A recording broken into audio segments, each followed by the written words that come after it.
السلام علیکم ورحمۃ اللہ وبرکاتہ۔ نحمدہ ونصلی ونسلم علی رسولہ الکریم، اما بعد۔ محترم سامعین کرام، حضرت محمد الرسول اللہ صلی اللہ علیہ وسلم کی احادیث میں ایک خاص قسم کی نماز کا ذکر ملتا ہے جس کو صلاۃ التسبیح کہتے ہیں، اور اس نماز کو صلاۃ التسبیح اس لیے کہا جاتا ہے کہ یہ 4 رکعات کی نماز ہوتی ہے، اور اس 4 رکعات کی نماز میں تقریباً 300 مرتبہ تیسرا کلمہ سبحان اللہ والحمد للہ ولا الہ الا اللہ واللہ اکبر 300 مرتبہ یہ تسبیح اس نماز میں پڑھی جاتی ہے۔ اسی وجہ سے اس نماز کو صلاۃ التسبیح کہتے ہیں۔ حضرت رسول اللہ صلی اللہ علیہ وسلم نے اس کی خاص فضیلت بیان فرمائی ہے، اور خصوصی طور سے اس کی ترغیب ارشاد، اور بہت ہی اہتمام کے ساتھ اس نماز کو آپ نے تعلیم فرمایا ہے۔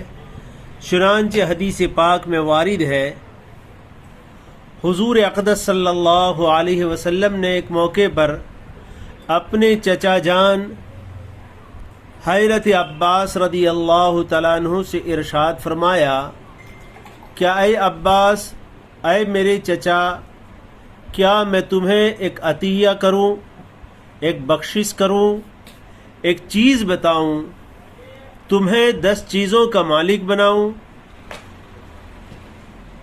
جب تم اس کام کو کرو گے تو حق تعالی شانہ تمہارے سب گناہ، پہلے اور پچھلے، پرانے اور نئے، غلطی سے کیے ہوئے اور جان بوجھ کر کیے ہوئے، چھوٹے اور بڑے، چھپ کر کیے ہوئے اور کھلم کھلا کیے ہوئے، سبھی معاف فرما دیں گے۔ وہ کام یہ ہے کہ 4 رکعت نفل صلاۃ التسبیح کی نیت سے پڑھو، اور ہر رکعت میں جب الحمد اور سورت پڑھ چکو تو رکوع سے پہلے سبحان اللہ والحمد للہ ولا الہ الا اللہ واللہ اکبر 15 مرتبہ پڑھو۔ پھر جب رکوع کرو تو 10 مرتبہ اس میں پڑھو۔ پھر جب رکوع سے کھڑے ہو تو 10 مرتبہ پڑھو۔ پھر سجدہ کرو تو 10 مرتبہ اس میں پڑھو، اٹھ کر بیٹھو تو 10 مرتبہ پڑھو۔ پھر جب دوسرے سجدے میں جاؤ تو 10 مرتبہ اس میں پڑھو۔ پھر جب دوسرے سجدے سے اٹھو تو دوسری رکعت میں کھڑے ہونے سے پہلے بیٹھ کر 10 مرتبہ پڑھو۔ ان سب کی میزان 75 ہوئی۔ اسی طرح ہر رکعت میں 75 دفعہ ہوگا۔ اگر ممکن ہو سکے تو روزانہ 1 مرتبہ اس نماز کو پڑھ لیا کرو۔ یہ نہ ہو سکے تو ہر جمعہ کو 1 مرتبہ پڑھ لیا کرو۔ یہ بھی نہ ہو سکے تو ہر مہینے میں 1 مرتبہ پڑھ لیا کرو۔ یہ بھی نہ ہو سکے تو ہر سال میں 1 مرتبہ پڑھ لیا کرو۔ یہ بھی نہ ہو سکے تو عمر بھر میں 1 مرتبہ پڑھ ہی لیا کرو۔ حضرت عبداللہ ابن مبارک رحمۃ اللہ علیہ اور دیگر بہت سے علماء کرام سے اس نماز کی فضیلت نقل کی گئی ہے، اور اس نماز کا ایک اور طریقہ جو ہم نے اوپر طریقہ بیان کیا اس سے مختلف ایک اور طریقہ نقل کیا گیا ہے، اور یہ طریقہ لوگوں کے لیے زیادہ آسان ہے۔ درخواست ہے احباب سے کہ اس طریقے پر توجہ دیں اور اسے اہتمام سے سنیں اور اس کے مطابق عمل کی کوشش کریں۔ یہ طریقہ یہ نقل کیا گیا ہے کہ نماز شروع کرنے کے بعد تکبیر تحریمہ کے بعد ثنا پڑھ لیں۔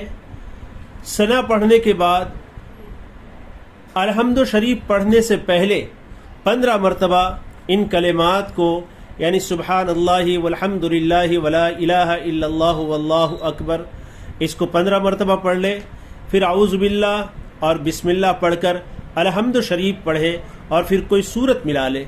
سورت کے بعد رکوع میں جانے سے پہلے 10 مرتبہ پڑھے، پھر رکوع میں 10 مرتبہ، پھر رکوع سے اٹھ کر 10 مرتبہ، پھر دونوں سجدوں میں 10 مرتبہ، اور دونوں سجدوں کے درمیان میں بیٹھ کر 10 مرتبہ پڑھے۔ یہ کل میزان 75 مرتبہ ہو گئی، اور ایک رکعت میں پوری 75 ہوئی تو 4 رکعت میں کل ملا کر 300 مرتبہ ہو جائے گا. لہذا دوسرے سجدے کے بعد اس میں بیٹھ کر پڑھنے کی حاجت اور ضرورت نہیں. رکوع میں پہلے سبحان ربی العظیم پڑھیں، اس کے بعد ان کلمات کو کہیں، اور سجدے میں پہلے سبحان ربی الاعلیٰ پڑھیں، پھر ان کلمات کو پڑھیں.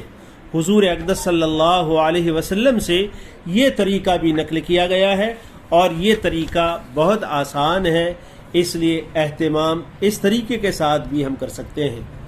چونکہ یہ نماز عام نمازوں کی طرح رائج نہیں ہے، یہ تھوڑی سی مختلف ہے، اس لیے چند مسائل کا بھی اس میں خیال رکھنے کی ضرورت ہے. پہلے نمبر کا مسئلہ ہے کہ اس نماز کے لیے کوئی سورت قرآن کی متعین نہیں ہے، جون سی سورت دل چاہے پڑھے. لیکن بعض علماء نے لکھا ہے کہ سورہ حدید، سورہ حشر، سورہ صف، سورہ جمعہ اور سورہ تغابن میں سے 4 صورتیں پڑھ لیں.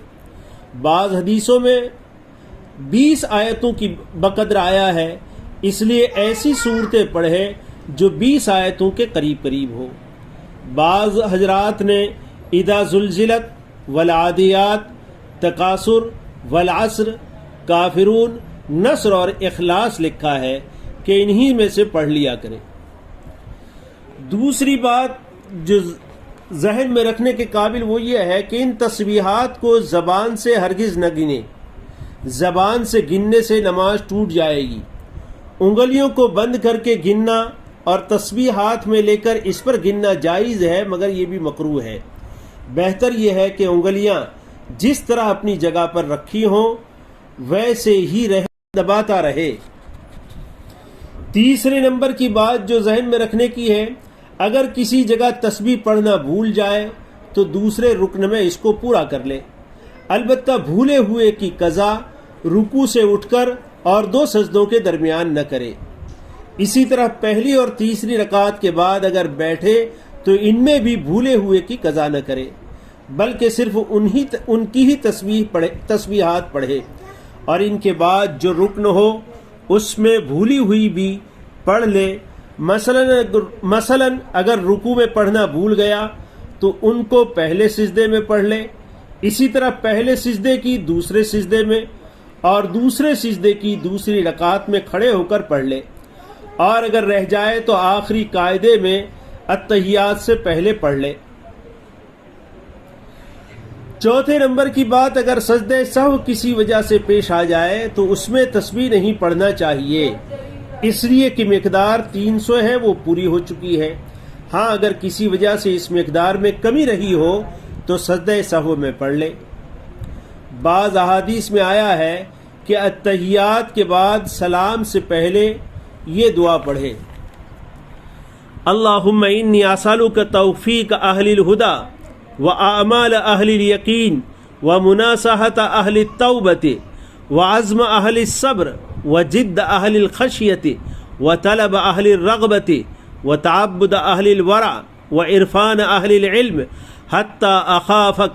اللہم انی اسألک مخافۃ تحجزنی بہا عن معاصیک وحتی اعمل بطاعتک عملا استحق به رضاک وحتی اناصحک فی التوبۃ خوفا منک وحتی اخلص لک النصیحۃ وحتی اتوکل علیک فی الامور حسن الظن بک سبحان خالق النور. ربنا اتمم لنا نورنا واغفر لنا انک علی کل شیء قدیر برحمتک یا ارحم الراحمین.